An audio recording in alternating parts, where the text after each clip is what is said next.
અહીંયા નાઈફ પણ મારું નથી ચાલવાનું, ચમચો બી એમનો છે, વેલણ પણ એમનું છે, ડીશ પણ એમની છે ને વાટકી પણ એમની છે.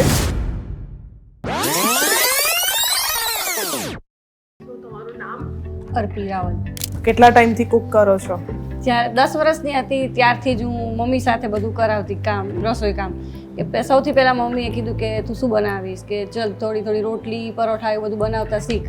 મારા ઘરે અત્યારે મારો ભાઈ આવે ને તો એવું કહે કે ના, વાલ તો તું જ બનાવજે. હું બનાવું છું પણ તારા જેવા મારાથી નથી હજી થતા.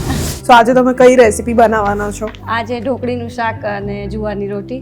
સારું, ચલો તો આપણે ચાલુ કરીએ.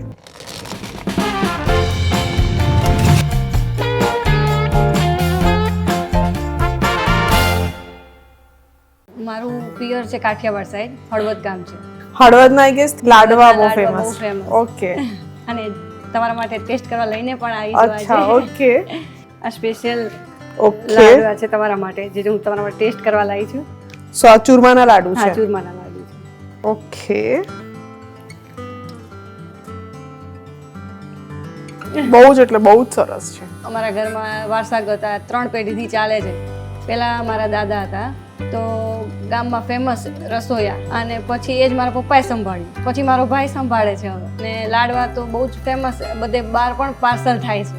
શું વાત છે. હા, મને મારો જ બધું ફાવે છે એટલે હું લઈને આવી છું મારું. ભાઈ ચમચાઓ ને વેલણ ને ડીશ પણ ઘરેથી આવ્યું છે. પહેલા તેલ લઈશું. ઓકે. સો અત્યારે સૌથી પહેલા આપણે ઢોકળી બનાવીએ, હા, પછી પહેલા એમાંથી શાક હા, બનશે. પછી શાક.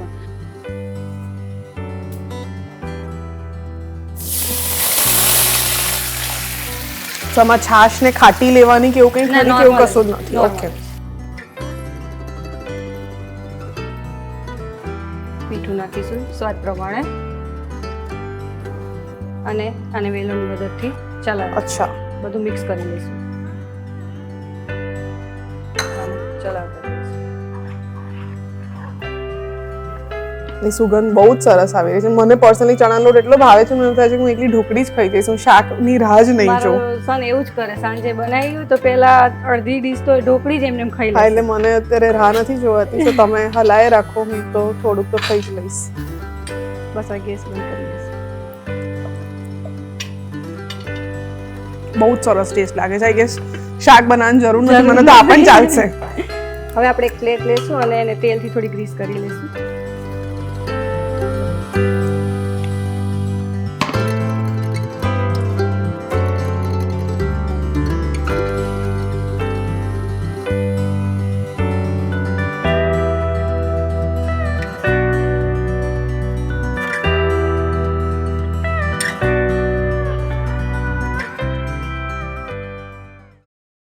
ઓકે.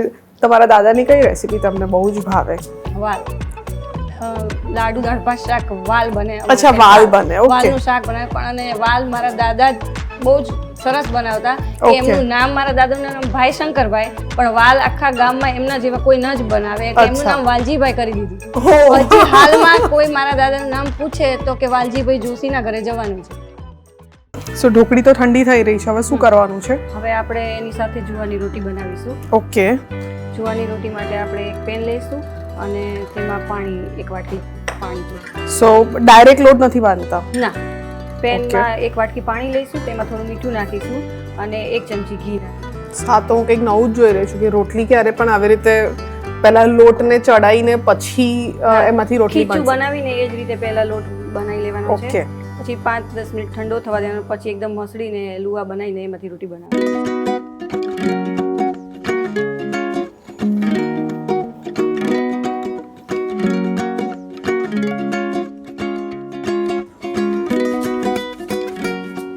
હું હંમેશા મમ્મીની રીતથી જ બનાવું છું. મમ્મી એવું કહે કે 1 વાટકી આ લેવાનું, 1 વાટકી આ લેવાનું, એટલે વાટકીનું જ માપ.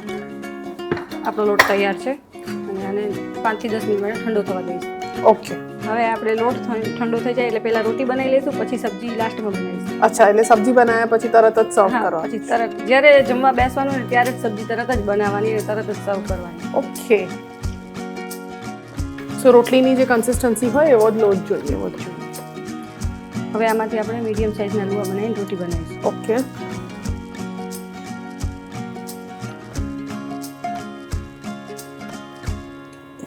આવી જ રીતે બીજી પણ કરવાની? હા, આવી જ right? રીતે બીજી રોટી.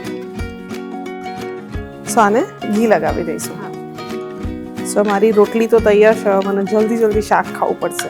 બસ હવે આપણે શાક બનાવીશું. હવે આમાં આપણે પેનમાં તેલ નાખીશું. ઓકે.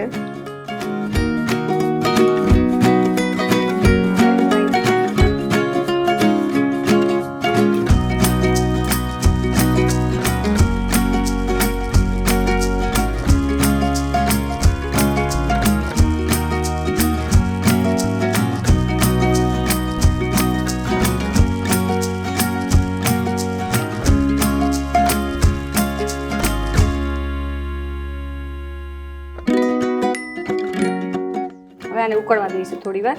ઓકે. અત્યારે સિરિયસ એટલી સરસ સુગંધ આવી રહી છે કે મને એવું લાગે છે કે હું એકચ્યુઅલમાં કાઠિયાવાડ પહોંચી ગઈ છું.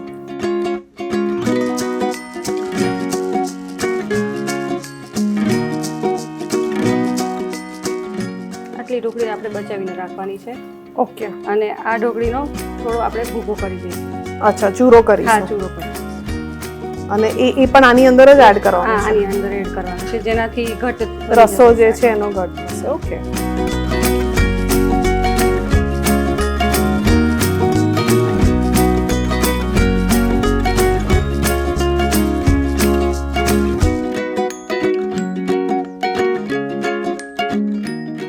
સો અત્યારે ઓલમોસ્ટ સબ્જી તૈયાર છે. તૈયાર છે. હવે આપણે ઉપર થોડી કોથમરી નાખી દઈશું. ઓકે. વાવ, મારાથી તો રાહ બિલકુલ પણ નથી જોવાતી. મારે તો ખાવું જ પડશે. સુગંધ જ એટલી સરસ આવી રહી છે.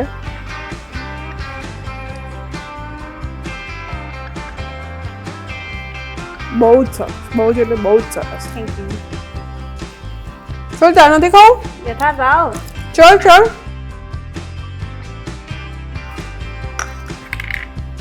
કેવું લાગ્યું? મસ્ત. હું લઈ જાઉં ને તારી મમ્માને. નહીં?